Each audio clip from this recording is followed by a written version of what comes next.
नमस्कार, आपण पाहताय लोकराज्य न्यूज 24। पाहुयात महत्त्वाची बातमी। बाहेर गावाहून आलेल्यांना गाठून त्यांच्याकडील मोबाईल जबरदस्तीने हिसकावून घेणाऱ्या चोरट्याला पकडून 4 गुन्हे उघडकीस आणण्यात गुन्हे शाखा युनिट 2च्या पथकाला यश आलंय। रामू आवला असे या चोरट्याचे नाव आहे। त्याच्याकडून जबरी चोरीच्या गुन्ह्यातील 72,000 रुपयांचे 4 मोबाईल जप्त केलेत।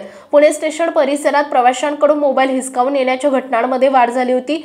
गुन्हे शाखेच्या युनिट 2चे पथक पुणे स्टेशन परिसरात गस्त घालत असताना पोलीस अंमलदार अमोल सरडे आणि पुष्पेंद्र चव्हाण यांना एक जण संशयितरित्या जात असल्याचं आढळून आलं। त्यांनी त्याला ताब्यात घेऊन चौकशी केली असता त्याच्याकडील मोबाईल चोरीचा असल्याचं निष्पन्न झालं। अधिक चौकशीत त्यानं 4 मोबाईल चोरल्याचं कबूल केलंय।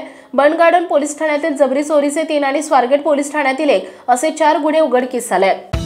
महाराष्ट्रातील महत्त्वाच्या आणि ताज्या बातम्या पाहण्यासाठी आजच आमच्या लोकराज्य न्यूज 24 न्यूज चॅनलला YouTube वर सबस्क्राइब करा आणि बेल आयकॉन प्रेस करा।